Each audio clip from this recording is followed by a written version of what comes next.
안녕하세요.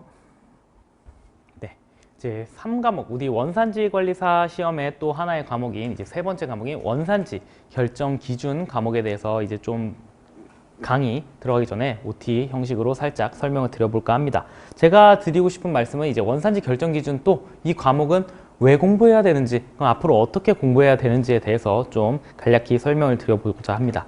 일단 저도 이제 그 관세사 업무를 수행하면서 FTA 컨설팅 업무를 진짜 거의 FTA 컨설팅 업무를 위주로 하고 있습니다. 있을 때 업무를 할 때 가장 중요한 게 이거예요. 이 원산지 결정 기준. 품목분류, 이 과목인 품목분류를 통해서 HS 코드가 결정되고 나서 그러면 이 원산지 결정 기준이 뭐고 우리가 활용하고자 하는 FTA 협정이 뭐고 그 협정에서 이 HS 코드에 대해서 규정하고 있는 원산지 결정 기준이 뭔지, 그래서 이 원산지 결정 기준을 충족하냐 마냐 이걸 하는 업무가 거의 상당수입니다. 이 업무가. 그래서 이 업무를 할 때 매우 중요한 게 이 원산지 결정 기준이라는 거고요. 그래서 이 간략히 좀 보겠습니다. 그래서 일단 과목은 역시나 이거는 FTA 원산지 아카데미 홈페이지에 나와 있는 걸 제가 캡처해서 가져온 거예요. 그래서 3과목 원산지 결정 기준은 우리 원산지 규정, 일반 기준, 품목별 기준이라는 거를 공부를 하는 겁니다. 그래서 역시나 제가 이 과목과 마찬가지로 저는 나무위키를 좋아하기 때문에 그 나무위키에서 한번 원산지 관리사 과목에 대해서 보고 원산지 결정 기준 이 과목에 대해서 어떻게 설명하고 있는지를 한번 봤어요. 그랬더니 볼까요? 각 협정별 원산지 결정 기준 등 법률 조항과 규칙 등의 암기와 이해가 또 암기. 우리 모든 시험이 암기예요. 암기와 이해가 필요하다. 국가별로 보세요. 국가별로 결정 기준과 방법 등이 제각각이라 이를 암기하는 것이 1차 고역. 1과목의 국가별 암기와 헷갈린다면 1과목과 3과목을 옮가는 지옥에 빠지게 된다라는 겁니다. 근데 국가별로 국가별로 각각 좀 차이가 나는 기준들이 있잖아요. 그거에 너무 매몰되면 안 됩니다. 제가 이따가 공부 방법에 대해서 더 자세히 설명을 드려볼게요. 그 다음에 이후에 결정 기준을 적용해보고 지금 원산지 결정 기준이 뭔지는 이해 못하셔도 됩니다.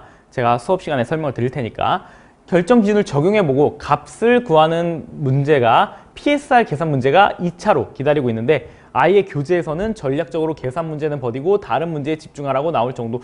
저는 좀 생각이 달라요. 저는 좀 생각이 다릅니다. 계산 문제면 그렇게 어려운 계산 문제가 나올 리가 없기 때문에 충분히 푸실 수 있습니다. 계산기 들고 갈 수 있거든요. 쌀집 계산기. 그래서 이 부분은 좀 저는 아니라고 생각을 하고 있어요. 개인적으로는. 그 다음에 자, 충분한 이해를 통한 암기와 숙련이 이루어지지 않는다면 풀 수 없는 문제들이 많아 이건 모든 시험이 마찬가지 아닐까요? 마스터만 한다면 평균을 올려주는 일명 효자 과목이 되기도 한다. 물론 마스터한다면. 품목분류와 함께 수험생들이 고전하는 과목. 결국 원산지 관리사에서 수험생 여러분들이 고전한다는 그 2과목과 3과목을 저와 함께 이제 진행을 하게 되실 텐데 저와 함께 하니까 아마 고전은 하지 않으실 거라고 저는 생각을 하고 있습니다. 그러면 2과목과 마찬가지로 3과목, 우리 이 과목 왜 공부해야 될까요? 이 보시면 이게 우리 품목 분류에 따라서 HS 코드를 이렇게 분류를 합니다. 그러면 이게 지금 한 EU, 한 미, RCEP이라는 협정이거든요. 각 협정마다 원산지 결정 기준을 다 달리하고 있어요. 예를 들어서 뭐 이거는 8517 스마트폰에 대한 한 EU FTA를 적용할 때의 원산지 결정 기준이라는 건데 여기 보시면 모든 호에 해당하는 재료로부터 생산된 것, 이게 뭐 CTH라고 표현하거든요. 이거는 아직 모르셔도 됩니다. 그 다음에 이거 해당 물품의 생산에 사용된 모든 비원산지 재료의 가격이 뭐 쭉쭉 공장도가 의해서 이거는 MC45 이런 식으로 표현을 합니다. 그 다음에 보세요. 근데 제가 이 원산지 결정 기준이 왜 중요하냐고, 우리가 업무를 할 때 원산지 관리사를 따고 나서 이 기준이 왜 중요하냐면 보세요. 6116, 6116 똑같은 HS 코드입니다. 똑같은 HS 코드인데 한미 FTA는 원산지 결정 기준이 어마무시하죠. 어마무시합니다. RCEP 보세요. RCEP라고 하죠. RCEP 보세요. 딸랑 한 줄, 2단위 3번 변경 기준이라고 나와 있습니다. 이걸 보통 CC라고 표현하거든요. 근데 이 한미는 보세요. 일단 표현도 다르게 하고 있습니다. 여기는 2단위 3번 변경 기준, 다른 유에 해당하는 재료. 근데 둘은 똑같이 CC예요. 다른 유에 해당하는 재료로부터 생산된 거나 2단위 3번 변경 기준이나 같은 말입니다. 같은 말인데 협정에서 이렇게 표현을 달리하고 있습니다. 근데 얘는 이렇게 다른 유로 해당하는 재료로부터 생산된 것 하고 단서 조항이 있습니다. 우리 섬유 쪽이 좀 한미 같은 경우, 한이유 같은 경우는 좀 복잡하거든요. 어쨌든 이런 식으로 단서 규정도 있고 다만도 있어요. 또 단서 규정이 있어요. 이 체약 당사국에서 재단 또는 편성이 이루어지고, 즉 뭐예요? 봉제, 즉 어떠한 가공이 영내에서 일어나야 된다는 거죠. 즉 우리 RCEP라는 협정에 대해서 우리 이 원산지 결정 기준을 적용하면 우리는 이것만 보면 됩니다. 근데 한미 FTA에서는 똑같은 HS 코드임에도 불구하고 이 기준 플러스 이 가공 공정 기준 플러스 여기 안에 원재료들에 대해서도 싹 다 기준을 파악해야 된다는 거죠. 이건 달리 말하면 무슨 말이에요? 똑같은 물품이 있습니다. 이게 업체분들이 가장, 제가 컨설팅 하면서도 업체분들이 가장 힘들어하는 부분인데 뭐냐면, 그냥 이 물품은 한국산이잖아요. 한국산인데 그러면 그냥 우리 한국산으로 FDA 원산지 증명서 발급할 수 있는 거 아니냐라고 하시는 분들이 대부분이에요. 좀 많아요. 이렇게 생각하시는 분들. 근데 정말 안타깝게도 우리는 이게 간단하잖아요. 그래서 이 물품이 만약에 이 612 면장갑이라고 칩시다. 이 면장갑이 이 RCEP라는 이 RCEP 협정에서는 이 원산지 결정 기준을 충족해서 한국산으로 판정이 돼요. 그래서 FDA 원산지 증명서를 발급을 할 수 있습니다. 그러나 여기서 한국산이었던 이 물품이 이 한미 FTA에서는 한국산이 아닐 수도 있는 거예요. 동일 물품이 원산지 결정 기준에 따라 어떤 협정에서는 한국산이 될 수도 있고 어떤 협정에서는 한국산이 안 될 수도 있는 거죠. 그렇기 때문에 이 원산지 결정 기준을 공부하는 것이 매우 중요하죠. 거의 이거 보는 겁니다. 거의 업무가. 그래서 이 부분, 이런 것 때문에 공부를 해야 하고요. 결국 나중에 우리 원산지 검증이라고 하죠. FTA 원산지 증명서를 우리가 발행을 했습니다. 발행을 하면 우리가 발행한 원산지 증명서는 해외 수입국 현지에서 이제 수입자가 관세율, 그 물품을 우리나라에서 수출된 물품을 수입할 때 이제 혜택을 받기 위해서 이제 원산지 증명서를 냈을 거예요. 근데 나중에 사후에 봤을 때 니네 한국에서 발행한 수입도 마찬가지입니다. 일단 저는 수출을 기준으로 예를 들면 니네 한국에서 발행한 원산지 증명서 진짜 한국에서 만든 거 맞아? 아니 한국산 맞아? 이 협정에서 정하고 있는 원산지 결정 기준 충족한 거 맞아? 라는 걸 검증을 하는 겁니다. 이걸 검증하는 거예요. 그래서 막 서류로 이제 대응을 하거든요. 그래서 원산지 관리사가 그 검증 업무를 대응할 수도 있는 거죠. 그래서 검증 업무를 대응할 때 우리가 이 원산지 결정 기준을 제대로 충족했는지 그런 것들을 하나하나 다 따져봅니다. 이때 이거와 연계돼서 품목 분류도, 이 과목인 품목 분류도 중요하게 접목이 되겠죠.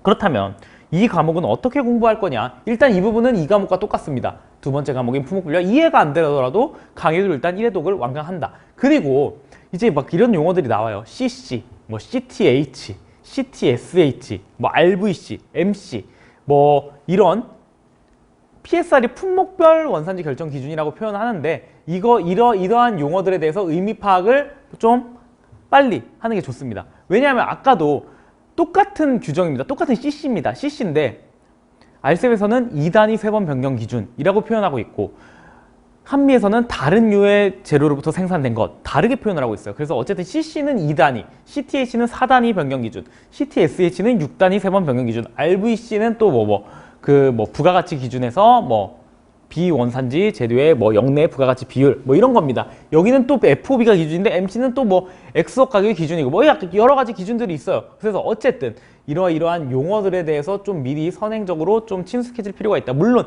지금 아실 필요는 없습니다. 강의를 들으시면서를 말씀드리는 거예요. 그리고 아까 나무위키에서 나왔던 부분인데 어떠한 결정 기준들이 각 협정별로 분명히 차이점에 관해서 이제 막 나오는 문제들이 있어. 근데 그런 문제들이 엄청 많지는 않아요. 우리 전략적으로 공부해야죠. 우리 딱 평균보다 좀 상이하게 시험, 우리 다른 과목에서 높여줄 수 있는 점수가 있으니까 이런 부분들에 대해서 너무 미친 듯이 매몰될 필요도 없어요. 저도 못 외워요. 저도 못 외웁니다. 이거 저도 못 외워서 업무할 때 다 찾아봐요. 이거 미친 듯이 못 외웁니다. 여러분들도 이러한 것들에 대해서는 미친 듯이 외우실 필요는 없어요. 그래서 제가 그러한 부분들에 대해서는 좀 설명을 드릴게요. 이런 것들은 제가 어떻게든 암기할 수 있는 방법들을 좀 마련해 드리고 암기가 안 된다 그러면 이 부분은 살짝 버리시고 가셔도 돼요 라는 식으로 설명을 드려 볼게요. 그 다음에 계산 문제. 보통 계산 문제가 나온다. 이러한 시험에서 계산 문제를 미친 듯이 어렵게 될까요? 이게 수학 경시대회인가요? 계산기도 들고 들어갈 수 있는데 더하기, 나누기, 이 정도만 할 수 있으면 무조건 풀 수 있습니다. 무조건 풀 수 있어요. 그러니까 계산 문제는 절대 버리지 마시고, 그래도 나는 진짜 숫자가 너무 싫어 하시는 분들도 있어요. 그럼 뭐 버릴 수밖에 없겠지만, 그러한 분이 아니시라면 충분히 풀 수 있는 문제들이니까 그 계산 문제를 너무 버리실 필요는 없습니다. 무조건 한두 문제는 나올 거예요. 그 다음에 마지막입니다. 이것도 이 과목과 똑같습니다. 이거 기출문제 풀이 강의 수강은 문제 풀이 무한반복. 결국 똑같이 말씀드리지만, 이 과목과 똑같이 말씀드리지만 기출문제는 무한반복이에요. 무한반복입니다.